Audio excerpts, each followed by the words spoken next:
Le journal de la mi-journée sur RTI1. Madame, Monsieur, bonjour. Tout de suite, le sommaire de cette édition. Audience au palais présidentiel accordée au ministre des Affaires étrangères et de la coopération de la Guinée équatoriale. Oyono Ezono Siméon s'est entretenu hier avec le président Alassane Ouattara sur la coopération bilatérale et multilatérale, précisément sur les moyens de diversifier et de renforcer les relations entre les deux pays. Et déjà un an que la gestion budgétaire est passée au mode budget-programme. Quel bilan après le premier exercice et surtout quelles perspectives pour 2021? La Direction générale du budget et des finances est en séminaire à Yamoussoukro pour une auto-évaluation. Des précisions vous seront données sur ce sujet au cours de cette édition. Et l'Afrique atteint les 100 millions de morts dus au coronavirus au regard de l'insuffisance des tests et les cas asymptomatiques ou des symptômes confondus avec d'autres. Ce bilan ne reflèterait qu'une fraction de la réalité selon des experts européens. Bienvenue dans ce 13h. Un émissaire du président équato-guinéen a été reçu hier au palais de la présidence sous plateau. Oyono Ezono Siméon portait au chef de l'État, Alassane Ouattara, la volonté de voir renforcer les liens bilatéraux et multilatéraux entre son pays et la Côte d'Ivoire. La coopération sectorielle existante devrait pouvoir être diversifiée par d'autres secteurs d'activité, à savoir l'agriculture, l'industrie ou encore les PME-PMI, suivant le compte-rendu de cette audience rapporté par Viviane Aïma.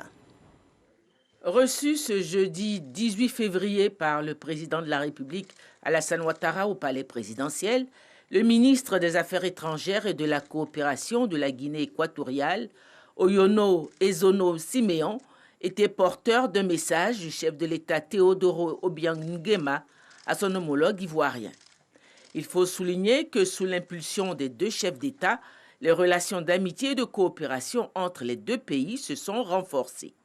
Je suis porteur d'un message de son Excellence M. Obiang Nguema Mbazoua, chef d'État de la République de Guinée équatoriale, président de la République, pour son homologue et frère, son Excellent M. Alassane Ouattara, président de la République de Côte d'Ivoire, dans le cadre de consultations mutuelles entre les chefs d'État de haut niveau sur des questions de coopération bilatérale et multilatérale.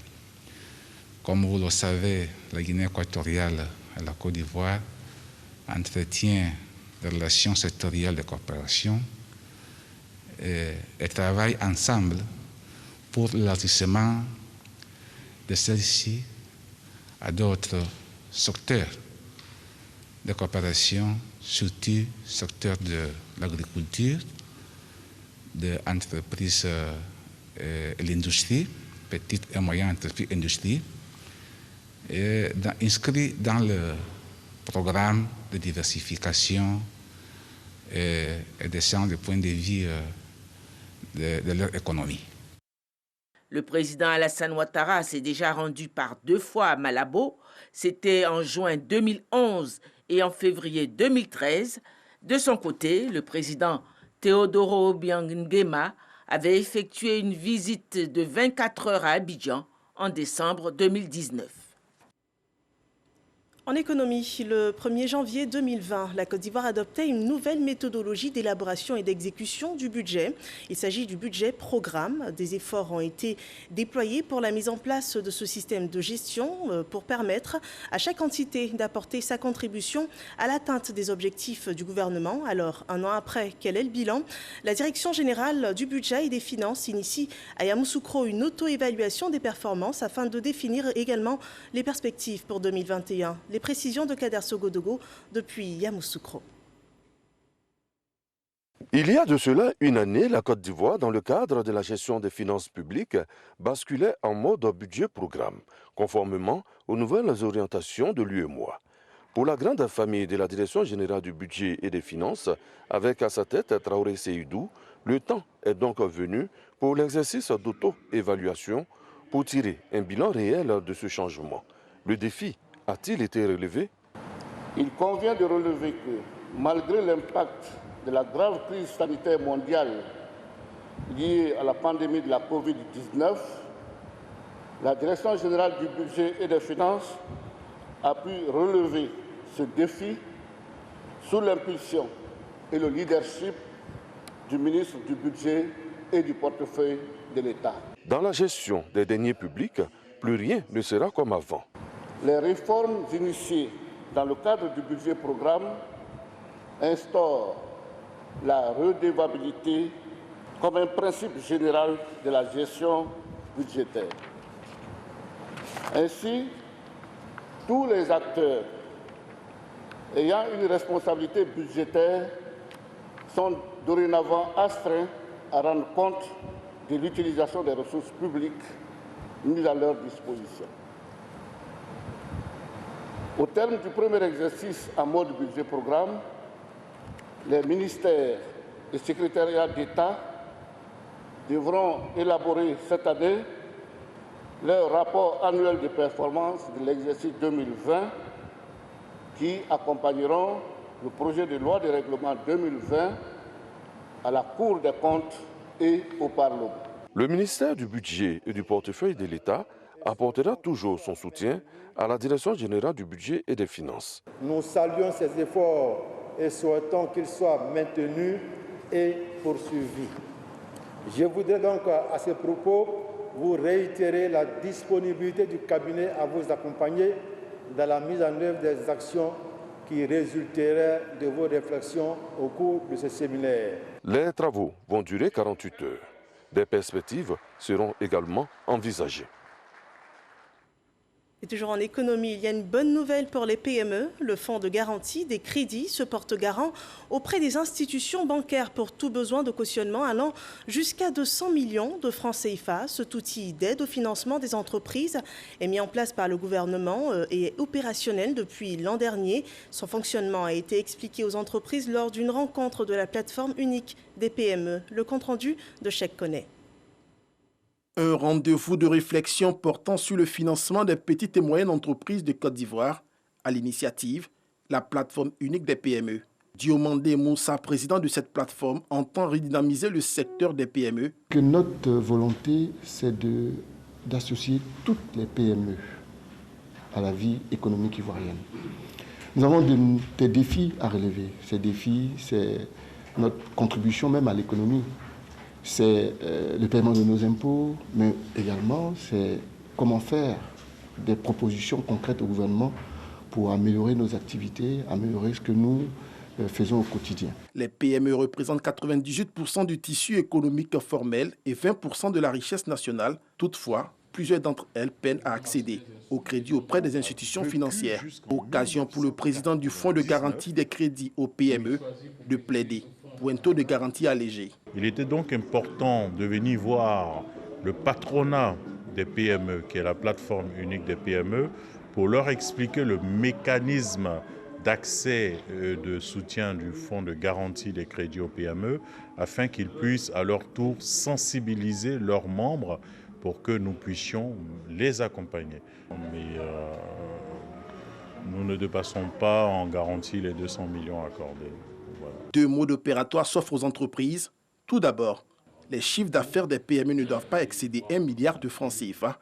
Elles doivent disposer d'attestations de régularité fiscale et sociale. Dans le deuxième cas, le fonds de garantie pourrait offrir un accompagnement aux entreprises dans leur politique d'expansion. Dans l'actualité politique, la campagne législative s'ouvre dans 7 jours. Les partis politiques s'engagent pour des élections pacifiques. Les représentants des partis et groupements politiques ont signé un code de bonne conduite. C'est une initiative du NDI, le National Democratic Institute, avec la collaboration de la CEI, la Commission électorale indépendante. Le point de Ahmed Traoré et Éric Goré.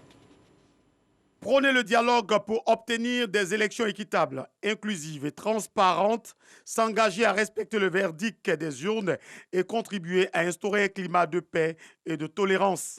C'est tout le sens de la cérémonie de signature du Code de bonne conduite des partis et groupements politiques candidats aux élections. Une démarche menée de bout en bout par le NDI, National Democratic Institute. Selon le président de la Commission électorale indépendante, la démarche est opportune. Je suis particulièrement heureux de l'environnement dans lequel se déroule cet événement aujourd'hui. Il est en rupture avec le contexte de violence auquel la Commission électorale et l'ensemble de la communauté nationale ont été confrontés à la faveur de l'organisation de l'élection du président de la République. La classe politique ivoirienne, pour sa part, manifeste toute son adhésion. La signature du Code de bonne conduite, cet engagement du RHDP dans la démocratie et dans une compétition électorale civilisée, apaisée, afin de consolider la paix dans notre pays. Depuis 2008, ce code avait été mis en place. Il a été aménagé et aujourd'hui nous signons sa nouvelle mouture qui vise un seul objectif, c'est de demander aux Ivoiriens, quels qu'ils soient, candidats de quelque parti politique qu'ils soient, de s'inscrire dans la dynamique de paix. Pour rappel, le NDI facilite le dialogue entre les différents acteurs politiques depuis 2017. À présent, ce code de bonne conduite entre en vigueur puisqu'il vient d'être signé par les parties prenantes. Et en rapport avec les législatives, je vous donne lecture de ce communiqué. La Commission électorale indépendante, CEI, informe l'ensemble des électeurs, les anciens électeurs et les nouveaux électeurs de 2020, qu'elle procédera en prélude à la tenue du scrutin législatif du 6 mars prochain à la distribution des cartes d'électeurs dans la période du samedi 20 février au samedi 27 février 2021. Cette distribution se fera au siège des commissions électorales locales, la CEL, dont la liste est consultable sur les www.cei.ci et sur l'ensemble du territoire national. Les pièces exigées pour le retrait de la carte d'électeur sont les suivantes: la carte nationale d'identité, la CNI, ou l'attestation d'identité, ou encore le certificat de nationalité, ou aussi le récépissé d'enrôlement délivré par l'ONESI ou l'ex-ONI. Des législatives, le dossier de ce journal en parle. C'est d'ailleurs ce qui ponctue l'actualité politique ivoirienne. Le 6 mars prochain, opposition et partis au pouvoir soumettront leurs candidats à la décision des Ivoiriens pour l'élection des députés. C'est d'ailleurs exceptionnel car depuis les années 90, le pouvoir et l'opposition n'ont pas compéti ensemble pour des législatives. Ce scrutin renferme donc de grands enjeux. Dans plusieurs zones du pays, des candidats de poids lourds s'affronteront pour ravir le siège de leur circonscription. Pour renouveler les 255 membres de l'Assemblée nationale, la compétition s'annonce éclectique. Suivons ce dossier de Michel Digré.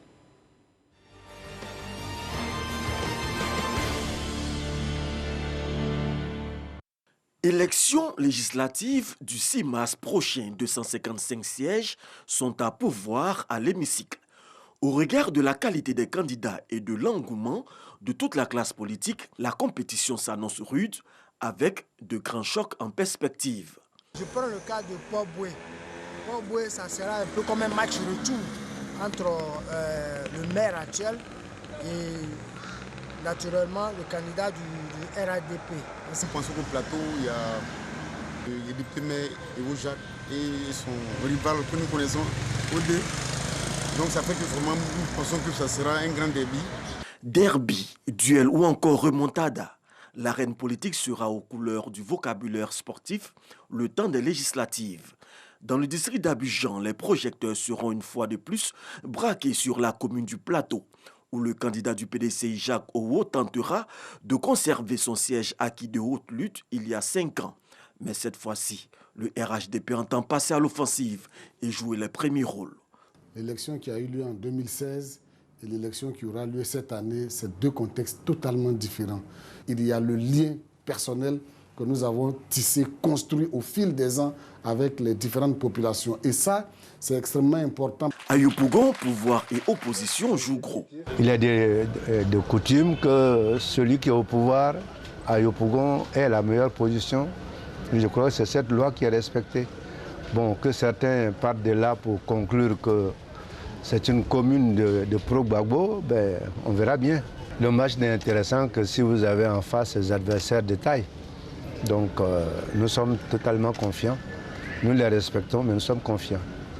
Traditionnellement, il s'agit d'une circonscription dans laquelle le PDCI-RDA, notre allié dans cette coalition électorale, a toujours fait environ au minimum 25%, quel que soit le type d'élection.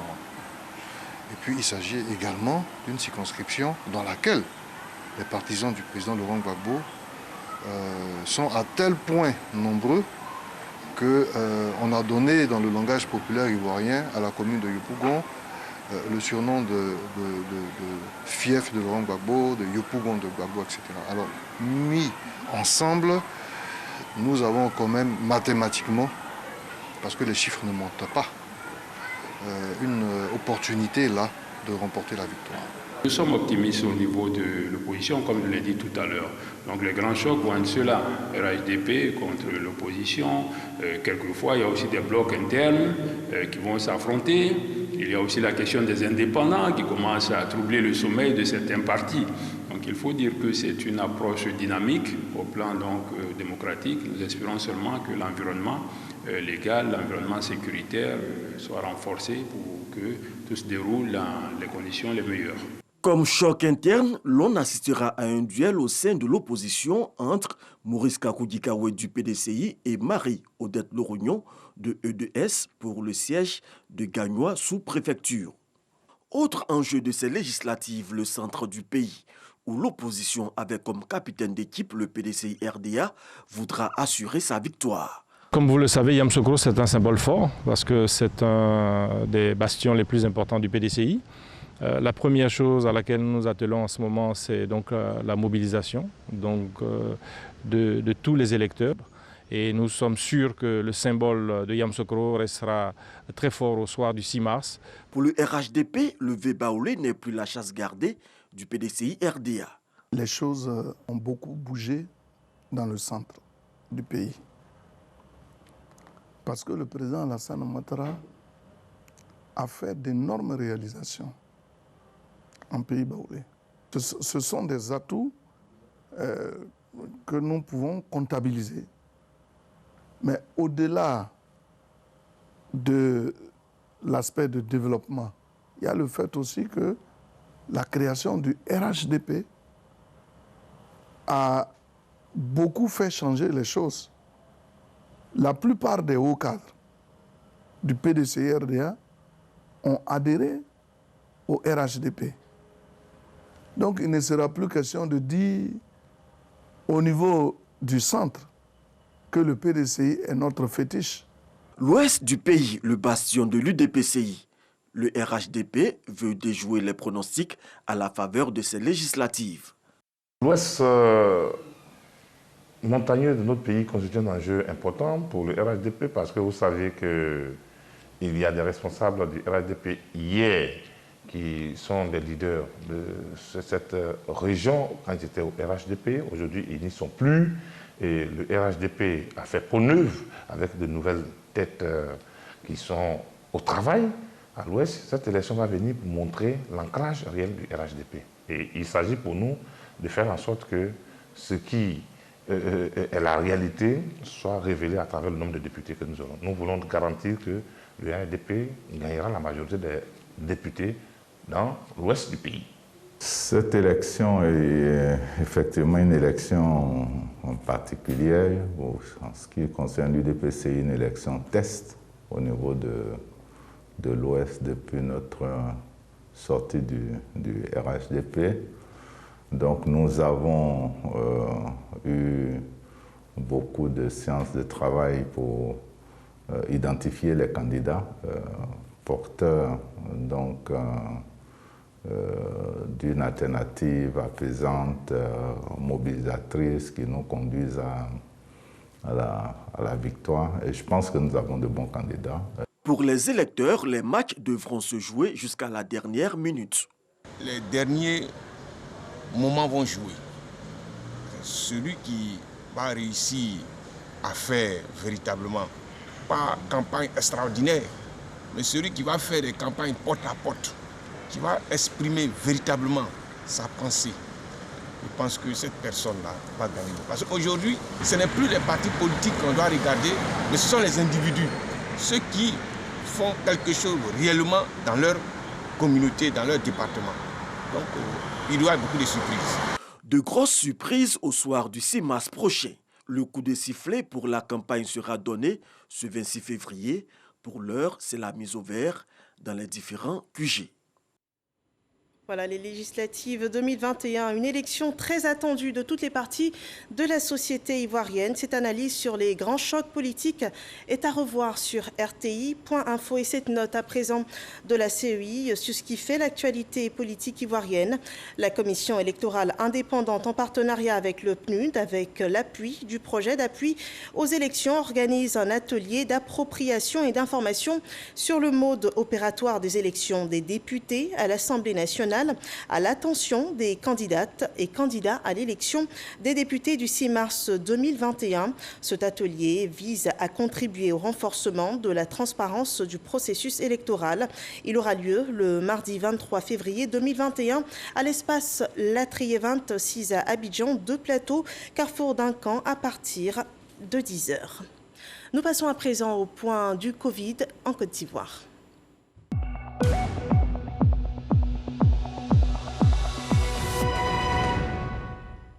Le ministère de la Santé et de l'Hygiène publique enregistrait 115 nouveaux cas de Covid-19, 196 nouvelles guérisons et 3 décès. À ce jour, la Côte d'Ivoire comptabilise 31 612 cas confirmés, parmi lesquels 29 937 personnes sont guéries, 183 personnes décédées. Il reste encore 1492 cas actifs. Veillons tous au respect strict des mesures barrières. Le coronavirus en Afrique subit une seconde vague de contamination. Les 54 pays du continent totalisent 100 000 décès depuis le début de la pandémie. L'Afrique, relativement épargnée, la dernière région du monde, outre l'Océanie, à atteindre ce seuil franchi en avril 2020 par l'Europe. Et selon l'Europe, ce bilan pourrait sans doute être bien plus élevé si l'on considère les hypothèses suivantes.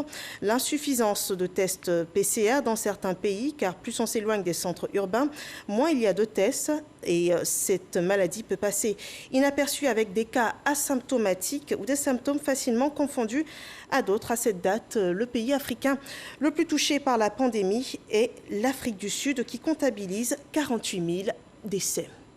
La pandémie aura entraîné une certaine résilience dans les secteurs d'activité. Au niveau maritime, 7 syndicats s'activent pour renforcer la lutte contre le coronavirus. Ils envisagent faire la promotion des mesures barrières sur les ports d'Abidjan et de San Pedro. Walter Amadou Ouattara. Ces représentants de 7 syndicats maritimes de Côte d'Ivoire, affiliés à la Fédération internationale des ouvriers du transport, expliquent à leurs membres la nécessité et l'urgence de s'impliquer activement dans la lutte contre la COVID-19. C'est une campagne de sensibilisation et puis d'information des marins et des usagers de la plateforme portuaire. À compter de demain, nous pensons bien pouvoir occuper l'espace portuaire à Abidjan. San Pedro, ce sera dans une semaine et le relais doit pouvoir être assuré par les syndicats qui sont dans le domaine maritime et portuaire. La stratégie axée sur la sensibilisation de proximité vise à faire prendre conscience aux acteurs de ports autonomes d'Abidjan et de San Pedro de la dangerosité de la COVID-19. Face à cette crise sanitaire, les ouvriers du transport payent un lourd tribut. Il y a eu beaucoup de camarades qui sont tombés malades. Il y a eu des camarades aussi qui sont décédés. Nous avons été aussi impactés économiquement parce que nous avons perdu des millions d'emplois dans le secteur du transport. Donc pendant longtemps, les aéroports ont été fermés. Il y avait des mises en quarantaine. Donc ça a entraîné le fait que plus de 400 000 marins ont été bloqués pendant 10, 15, parfois même 25 mois parce qu'ils ne pouvaient plus revenir à terre et se faire remplacer. Les travailleurs des activités maritimes et portuaires, nous allons leur remettre des masques, leur remettre des gels, les sensibiliser pour que les gens respectent davantage les mesures barrières, c'est-à-dire le lavage des mains, la distanciation physique, le port du masque. Nous constatons un relâchement dans nos différents pays. La pandémie de la COVID-19 n'est pas terminée. Le ministère de la Santé et de l'Hygiène publique recommande le strict respect des mesures barrières. Dans le secteur du transport aérien, la compagnie ivoirienne Air Côte d'Ivoire a réceptionné hier son 3e Airbus A320 néo-neuf. Il vient renforcer la flotte de la compagnie aérienne. Cet avion a une capacité d'accueil de 12 passagers en classe affaires et 138 en classe économie. La compagnie a déjà annoncé qu'il serait déployé d'abord sur des routes existantes, puis dès le mois d'avril 2021 sur une nouvelle liaison vers Johannesburg, Ortambo. Parlons de développement dans l'enseignement supérieur ivoirien, l'intégration du système LMD à la pédagogie des établissements universitaires fut l'objet d'un atelier de réflexion. Il s'agit d'apporter les appuis techniques nécessaires aux universités pour rendre effectif la réforme pédagogique, licence, master, doctorat. On voit cela avec Sephora Zeki. Le système LMD, un sujet qui intéresse enseignants et étudiants des universités et grandes écoles publiques de Côte d'Ivoire. Et pour que ce système soit maîtrisé par toutes les parties prenantes, une séance de formation est initiée par l'Agence universitaire de la francophonie. Cette rencontre qui voit la participation de 600 étudiants, des enseignants-chercheurs et du personnel administratif vient apporter des éclairages sur le LMD aux participants. Avec le LMD, aujourd'hui, il y a une intégration en grande partie du numérique, c'est-à-dire une partie des cours sont faits de façon présentielle et une autre partie également est faite sur le numérique. Et les documents également sont partagés via les numériques et autres. Donc cela permet à l'enseignant de ne pas prendre assez de temps. Cette formation est mise en place dans le cadre du contrat de désendettement et de développement C2D pour le développement du système ivoirien d'enseignement supérieur. Cette réforme est un des axes clés du projet d'appui à la modernisation et la réforme des universités et grandes écoles de Côte d'Ivoire et qui contribue à l'amélioration de la qualité des formations universitaires. L'atelier, qui se tiendra sur 2 jours, vise à renforcer l'appropriation par les acteurs universitaires, d'une part des enjeux de la mise en œuvre de la réforme, d'autre part des fondamentaux de ce système. L'objectif du système licence, master et doctorat est la professionnalisation des offres de formation en cohérence avec le besoin du marché de l'emploi.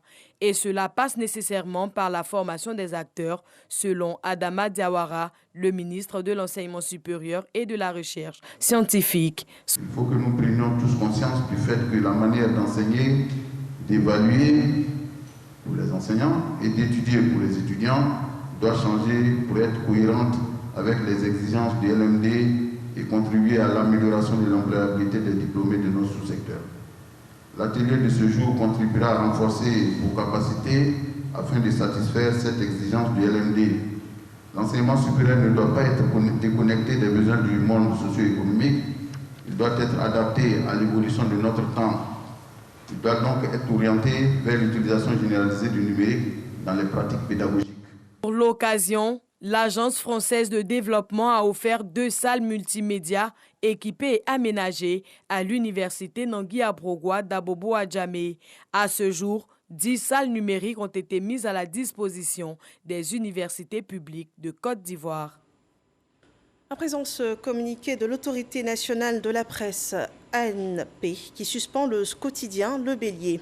Le Conseil de l'autorité nationale de la presse, ANP, délibérant en sa première session extraordinaire de l'année 2021, le jeudi 11 février, a suspendu le quotidien Le Bélier, édité par l'entreprise de presse Idéal Comnet pour 15 parutions. À l'origine de cette mesure, la publication par le dit quotidien, dans son édition numéro 26 du mardi 19 février 2021, d'un article intitulé « Danger sur les législatives », la veillée d'armes avant le clash.